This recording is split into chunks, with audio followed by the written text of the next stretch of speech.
Bom dia a todos, 9 horas e 1 minuto, horário de Brasília. No meu relógio aqui, que ainda não está em Brasília, está em Guarujá, 9 horas.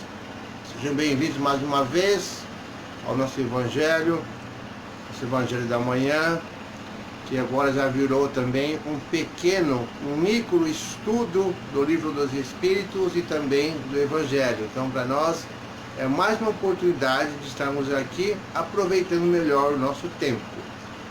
Agradecemos mais uma vez a Deus, a Jesus, aos nossos espíritos protetores, nosso mentor espiritual, anjo guardião, e que possamos mais uma vez estarmos aqui compartilhando alguns minutos da doutrina dos Espíritos e do Evangelho segundo o Espiritismo, o Evangelho de Jesus. Bom, como estão vocês? Tudo bem? É isso aí, tem que estar cada vez melhor. Não estou parodiando aquele astrólogo do passado, não. Aqui veio e falei, tá bom? Então nós paramos no Livro dos Espíritos aqui, vamos recordar só uma questão, a 26, para a gente poder entrar. Estava falando sobre Espírito e Matéria, que está no capítulo 2 do Livro dos Espíritos, livro 1º, que fala sobre os elementos gerais do universo. Então a questão 26, ela fala assim, ó: pode-se conhecer o espírito sem a matéria? Pode-se conhecer o espírito sem a matéria e a matéria sem o espírito? Kardec pergunta se nós estamos aqui no planeta Terra, encarnados, nosso estado atual, se nós podemos conhecer o espírito sem a matéria e a matéria sem o espírito. A resposta dada pelos espíritos amigos é o seguinte: pode-se, sem dúvida, pelo pensamento, ou seja, que nós chamamos de imaginação. Não é imaginação, é o pensamento, porque nosso pensamento também é uma comunicação. Nosso pensamento, ele capta as energias de uma forma mais sutil, e nós conseguimos então captar o espírito sem a matéria ou a matéria sem o espírito pelo pensamento. Bom dia, começando agora, falamos da questão 26, se podemos conhecer o espírito sem a matéria e a matéria sem o espírito. A resposta pode, sem dúvida, pelo pensamento. Vamos para a próxima questão. Haveria assim, a questão 27, haveria assim dois elementos gerais do universo, a matéria e o espírito? A resposta sim, e acima de ambos, Deus, o Criador, o Pai de todas as coisas. Essas três coisas são o princípio de tudo o que existe, a Trindade universal. Mas ao elemento material é necessário ajuntar o fluido universal, que exerce o papel de intermediário entre o espírito e a matéria, propriamente dita, demasiado grosseira para que o espírito possa exercer alguma ação sobre ela. Embora, de certo ponto de vista, se pudesse considerá-la como elemento material, ele se distingue por propriedades especiais. Se fosse simplesmente matéria, não haveria razão para que o espírito não o fosse também. Ele está colocado entre o espírito e a matéria. É fluido, como a matéria é matéria, suscetível, em suas inumeráveis combinações, com esta, e sob a ação do espírito, de produzir infinita variedade de coisas, das quais não conheceis mais do que uma ínfima parte. Este fluido universal, ou primitivo, ou elementar, sendo o agente de que o espírito se serve, é o princípio sem o qual a matéria permaneceria em perpétuo estado de dispersão e não adquiriria jamais as propriedades que a gravidade lhe dá.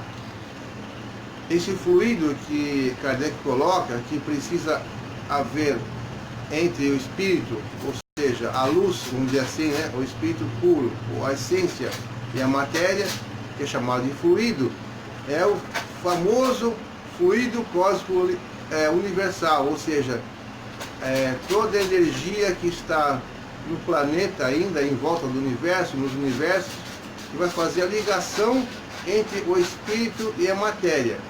Nós podemos dizer, afirmar com certeza que o nosso corpo espiritual, nosso perispírito, é formado de fluido cósmico universal, dessa matéria.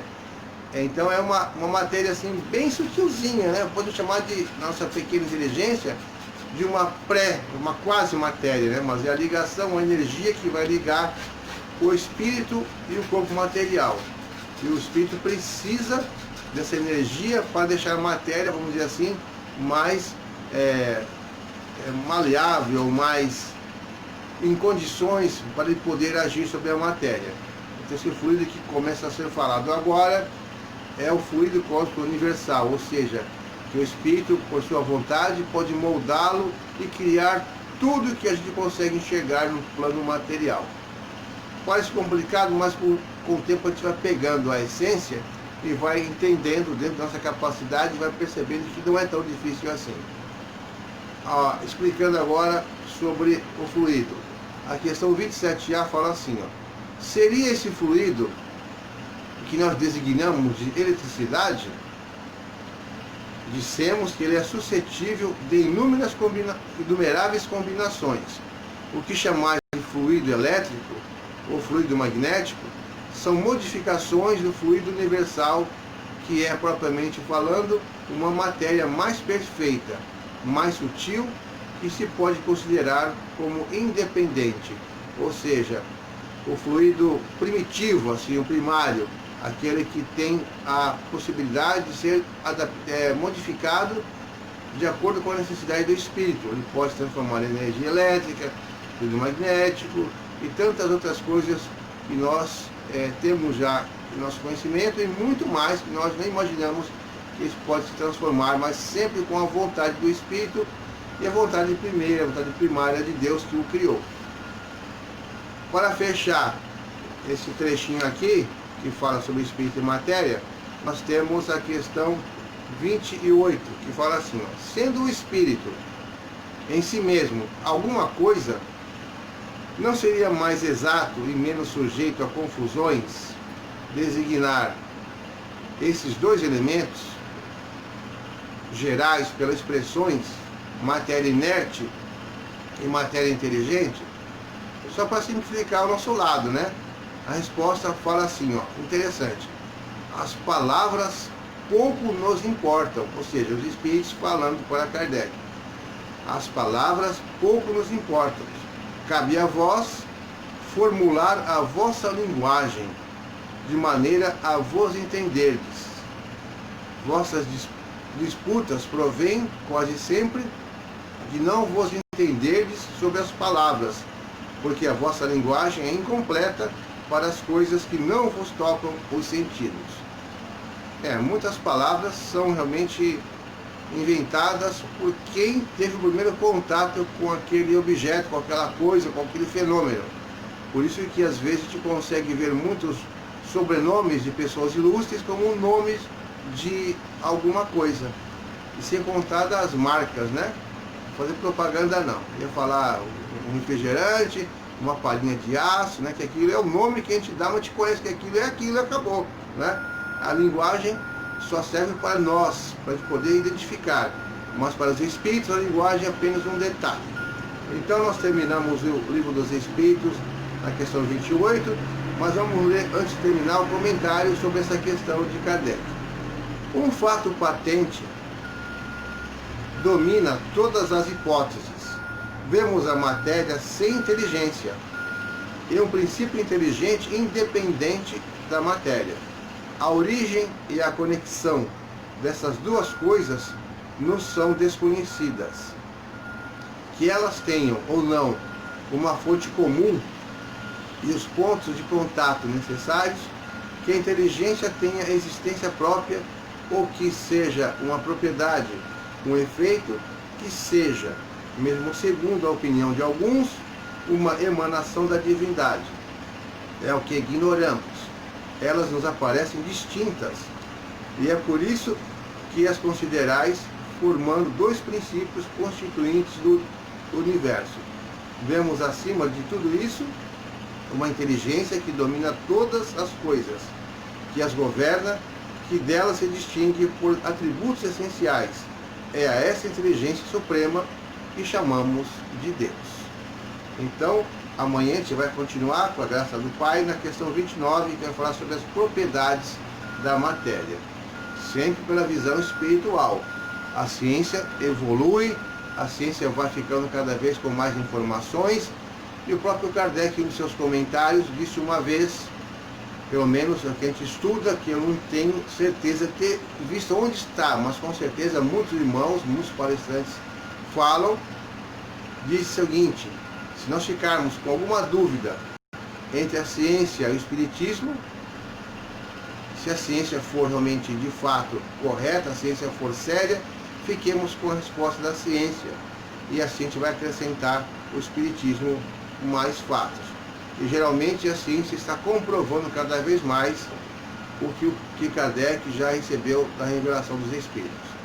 Então agora, acabamos o capítulo 1 do Evangelho também, Evangelho segundo o Espiritismo, e vamos começar o capítulo 2 do Evangelho, Meu Reino Não É Deste Mundo, que vai falar sobre a vida futura, a realeza de Jesus, o ponto de vista e também, como sempre, no final de cada capítulo, as instruções dos Espíritos. Vamos começar, já estamos 9h14, e vamos então fazer o início do estudo desse capítulo. Começa sempre com uma passagem do Novo Testamento. Então Pilatos reentrou no palácio, fez vir Jesus e lhe disse: Tu és o rei dos judeus? Jesus respondeu: Meu reino não é deste mundo. Se meu reino fosse deste mundo, minha gente teria combatido para impedir que eu caísse nas mãos dos judeus. Mas meu reino não é aqui. Pilatos então lhes disse: És portanto rei? Jesus lhe replicou: Tu o dizes, eu sou rei. Nasci e vim a este mundo para dar testemunho da verdade. Quem é da verdade, escuta a minha voz. Evangelho de João, capítulo 18, versículo 33, 36 e 37. A vida futura. Item 2. Por essas palavras, Jesus designa claramente a vida futura que apresenta em todas as circunstâncias como o fim a que se destina a humanidade e que deve ser objeto das principais preocupações do homem na Terra. Todas as suas máximas estão relacionadas a esse grande princípio. Sem a vida futura, com efeito, a maior parte de seus preceitos de moral não teriam nenhuma razão de ser. Por isso, os homens que creem na vida futura imaginam que ele não fala senão da vida presente, não compreendendo esses preceitos ou achando-os pueris. Portanto, esse dogma pode ser considerado como o pivô do ensinamento do Cristo, pois por isso é colocado como um dos primeiros, encabeçando esta obra, pois deve ser o alvo de todos os homens. Só ele pode justificar os absurdos da vida terrestre e pô-lo em acordo com a justiça de Deus. Ficamos por aqui. A vida futura é aquela história, né?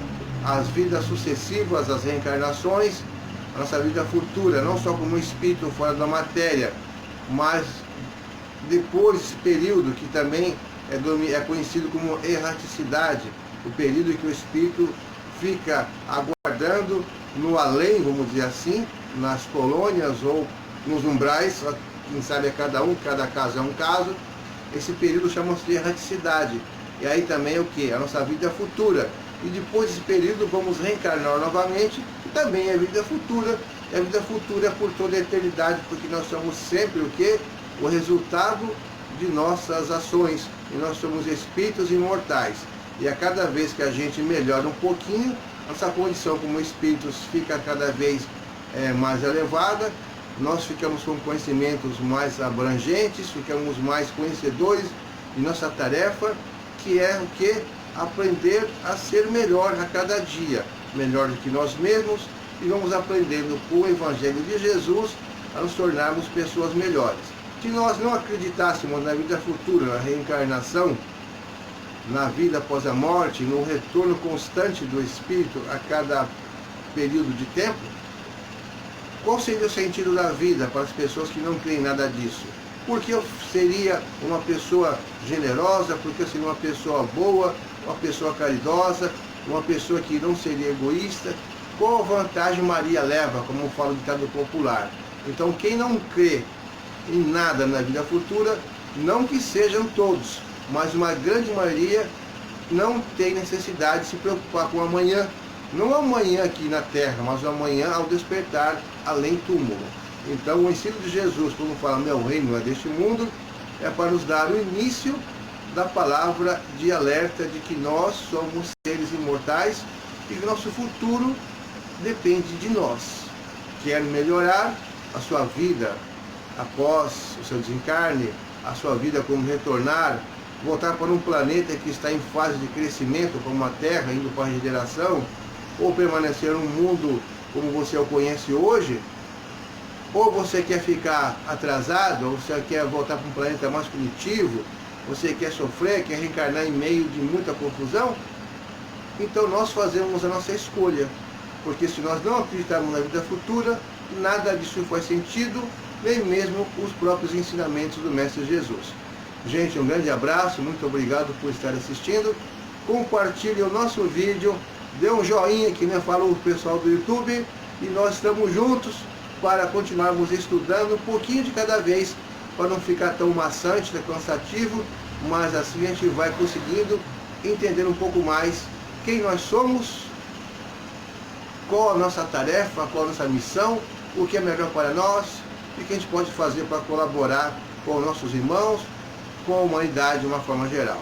Um abraço, fiquem na paz do Mestre Jesus e até amanhã, no mesmo horário, às 9 horas. Tá bom? Um abraço.